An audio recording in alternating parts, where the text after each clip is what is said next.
I'm Jennifer Angel. These are your stars, Virgo.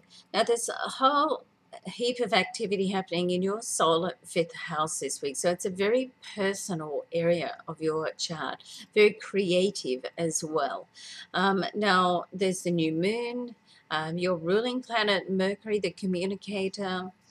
The Sun, of course, is there with the new moon, and Pluto is there for the long haul through to 2024. That's correct. But what's happening this week is Venus is actually moving into that area as well. So for the start of the week, the vibration of this week is still the focus on your family. Now, that's not to say that there's no focus on business, because that couldn't be further from the truth.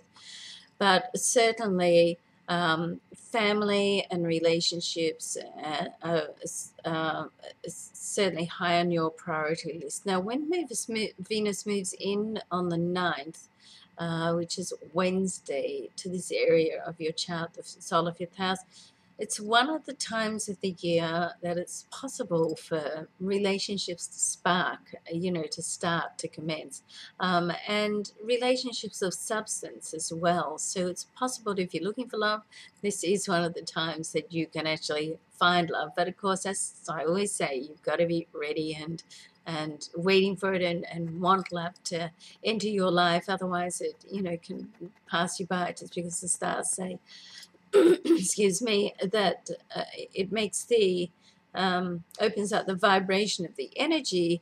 Then it depends on what you want for yourself also, Virgo. Now, in your solar sixth house, let's just switch to business for a while.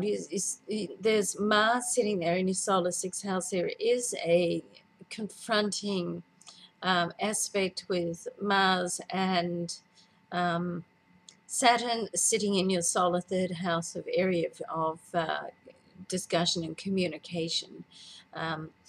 So there, you may feel this week, Mars square Saturn is like almost like you feel like you're going ahead with the handbrake on. Like Mars wants to go ahead, Saturn wants to be cautious. Mars wants to take the risk, Saturn wants to pull back and reevaluate everything. So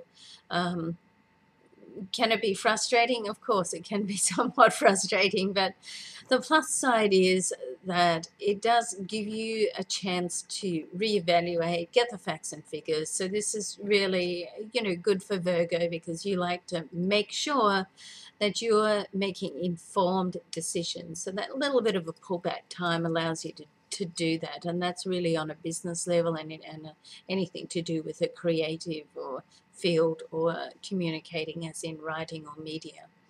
And of course, Jupiter still sits there for right through to the middle of the year in your solar 10th house of career and business, and Jupiter, planet of abundance and expansion. So it's fabulous position to have.